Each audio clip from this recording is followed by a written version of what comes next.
नमस्कार, स्वागत आहे तुमचं एका नवीन आणि माहितीपूर्ण व्हिडिओमध्ये।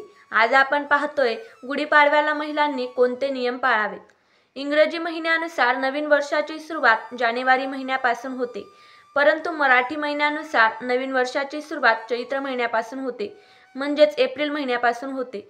नवीन वर्षाचा पहिला सण म्हणजे गुढीपाडवा। गुढीपाडव्यापासूनच इतर सणांची सुरुवात होते। हा गुढीपाडवा सण कशा पद्धतीने साजरा करावा, गुढी कशी उभारावी, गुढीपाडवा सणाला कोणते महत्त्व आहे, तसेच गुढीपाडव्याला महिलांनी कोणते नियम आवर्जून पाळले पाहिजे, तेच आपण आजच्या या व्हिडिओमध्ये पाहणार आहोत। त्यासाठी व्हिडिओ शेवटपर्यंत पूर्ण बघा। चैत्र नवरात्री देखील गुढीपाडव्यापासूनच सुरू होते।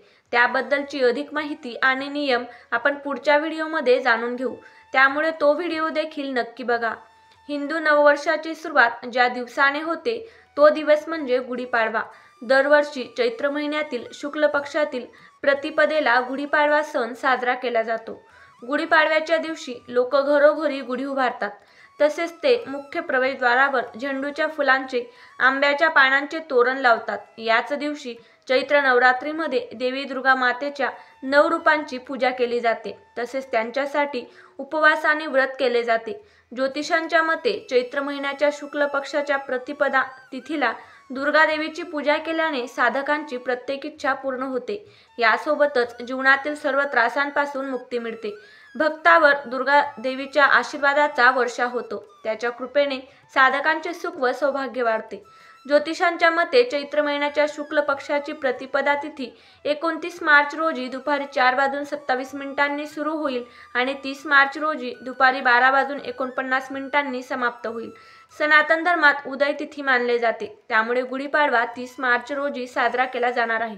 रावणाचा पराभव करून भगवान राम अयोध्येला परतले, म्हणून हा सण वाईटावर चांगल्याचा विजय दर्शवतो।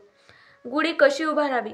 घरात, अंगणात किंवा गच्चीवर जिथे तुम्हाला गुढी उभारायची आहे ती जागा स्वच्छ करावी। रांगोळी काढावी, नवीन कपडे घालून तयार व्हावे। गुढीची स्थापना करायची असेल तिथे अक्षता ठेवून त्यावर स्वस्तिक काढावा। गुढी उभारून गुढीला हळद आणि कुंकू अर्पण करावा, तसेच नैवेद्य दाखवावा। आता पाहूया महिलांनी गुढीपाडव्याला कोणते नियम आवर्जून पाळलेच पाहिजे। पहिला नियम म्हणजे गुढीपाडव्याच्या दिवशी मासिक पाळी आली असेल तर घरात पुरणपोळीचा किंवा कोणताही गोडधोड पदार्थ बनवून खावा, कारण असे म्हटले जाते की सण हे कधीच सुने जाऊ देऊ नये, म्हणून गोडधोड घरातील सगळ्यांनीच खावे। देवाला नैवेद्य दाखवू नये आणि गुढीची पूजा देखील करू नये। घरातील पुरुषाने गुढी बांधू शकता, फक्त स्त्रीने स्पर्श केलेल्या कुठल्याही गोष्टी गुढीसाठी वापरू नये। दुसरा नियम म्हणजे सुतक असेल तरी देखील स्वयंपाक करून खावा। गुढी बांधू नये किंवा गुढीची पूजा करू नये। गुढी बांधू नये म्हणजेच उभारू नये। मासिक पाळीचा चौथा दिवस जरी असेल तरी देखील गुढीची पूजा करू नये, देवाला नैवेद्य दाखवू नये। काही जणांना असे वाटते की डोक्यावरून पाणी घेतल्याने सर्व करायला चालते, परंतु 4 दिवस पूर्ण झाल्यावर 5व्या दिवशी जर मासिक पाळी येत नसेल तरच पूजा करायला चालते। काही स्त्रियांना 7 दिवस किंवा 5 दिवस मासिक पाळी येते, अशा स्त्रियांनी चुकूनही देवपूजेच्या कोणत्याही गोष्टी करू नयेत। महादेवांना तर 7 दिवसांची पूजा केली जाते, तसेच आपण इतर देवांची देखील पूजा केली पाहिजे। काही ठिकाणी गुढीसाठी कडुलिंबाचा पाला वापरला जात नाही, पण काही जण कडुलिंबाचा पाला वापरतात। आपल्याकडे जी प्रथा असेल तीच आपण पाळली पाहिजे। गुढीसाठी शक्यतो कोरे वस्त्रच वापरावे। ज्या साडीला आपण परिधान केलेले नसेल तीच साडी गुढीसाठी वापरावी। जेव्हाही आपण देवांना नैवेद्य दाखवण्यासाठी भोजन बनवतो त्यावेळेस असे भोजन कधीच उष्टे करू नये किंवा टेस्ट करून बघू नये। शक्यतो असं कोणतीही स्त्री करत नाही, पण ज्या स्त्रिया करत असतील त्यांनी किमान सणावारांना अन्नपदार्थ टेस्ट करून बघू नका। कोणतेही सण असू द्या, सणाच्या दिवशी घरात नेहमी शांतता आणि प्रसन्न वातावरण असले पाहिजे। घरात भांडण, तंटा, कलह होत असेल तर अशा घरात लक्ष्मी नांदत नाही। शक्यतो गुढीपाडवा किंवा कोणत्याही सणाच्या पहिल्या दिवशी किंवा सणाच्या दिवशी घर झाडून पुसून स्वच्छ ठेवावे, तसेच अंगणात देखील सडा रांगोळी टाकावी।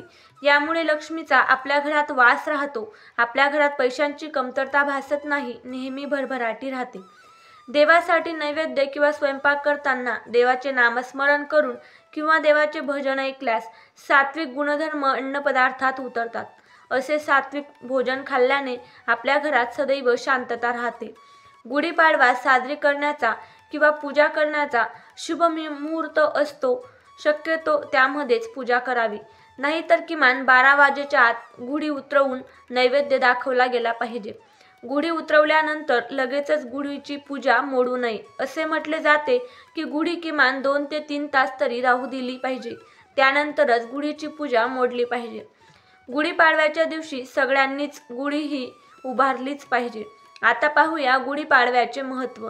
असे मानले जाते की घरी गुढी उभारल्याने वाईट आत्म्यांना दूर ठेवता येते आणि तुमच्या आयुष्यात नशीब आणि समृद्धी येते. दुसरा महत्त्व म्हणजे गुढीपाडवा हा सण वाईटावर चांगल्याचा विजय दर्शवतो, कारण तो भगवान रामाने रावणावर केलेल्या विजयांचे स्मरण करतो. हा दिवस वसंत ऋतूची सुरुवात आहे आणि कापणीचा सण म्हणूनही ओळखला जातो. अनेक जण या दिवसाला सोने किंवा नवीन वाहन खरेदी करण्यासाठी शुभ मानतात. छत्रपती शिवाजी महाराजांच्या विजयाचे स्मरण करण्यासाठी काही लोक गुढीची स्थापना करतात. या दिवशी ब्रह्मदेवाने जगाची निर्मिती केली अशी देखील धार्मिक श्रद्धा आहे, म्हणून गुढीला ब्रह्मध्वज देखील मानले जाते. त्याला इंद्रध्वज असे देखील म्हटले जाते. गुढी उभारल्याने आपल्या घरात समृद्धी येते असे देखील मान्यता आहे. गुढीपाडव्याचे मूळ पुरातन काळापासूनच आहे आणि त्याचे विविध पौराणिक कथांमध्ये देखील उल्लेख आहेत. हिंदू पौराणिक कथेनुसार भगवान ब्रह्मदेवाने या दिवशी विश्वाची निर्मिती केली होती. त्यामुळे गुढीपाडवा हा विश्वाच्या निर्मितीचा पहिला दिवस म्हणून देखील मानला जातो. प्रभू श्रीराम लंकेवरती विजयानंतर अयोध्येला परतले तेव्हा प्रजेने गुढी उभारून मोठ्या आनंदाने प्रभू श्रीरामांचे स्वागत केले अशी देखील एक कथा आहे. श्री विष्णूने याच दिवशी मत्स्य अवतार धारण केला. इंद्रदेवाने वृत्रासुराचा वध याच दिवशी केला. अशा प्रकारे गुढीपाडवा सणाच्या अनेक वेगवेगळ्या मान्यता आणि महत्त्व आहेत. या व्हिडिओत सांगितलेली संपूर्ण माहिती ही केवळ माहितीच्या आधारावर आहे. कुठलीही अंधश्रद्धा किंवा चुकीची माहिती समाजामध्ये पसरवणे हा या व्हिडिओचा अजिबात उद्देश नाही. आजची ही उपयुक्त आणि महत्त्वाची माहिती तुम्हाला आवडली असेल तर या व्हिडिओला लाईक करा, इतरांसोबत देखील जास्तीत जास्त शेअर करा आणि असेच नवनवीन माहितीपूर्ण व्हिडिओ पाहण्यासाठी तुम्ही जर चॅनलवर नवीन असाल तर चॅनलला देखील नक्की सबस्क्राईब करा आणि बाजूची बेल आयकॉन प्रेस करा, म्हणजेच तुम्हाला नवनवीन व्हिडिओ पाहायला मिळतील. हा व्हिडिओ शेवटपर्यंत पाहिल्याबद्दल तुम्हा सगळ्यांचे मनापासून खूप खूप धन्यवाद.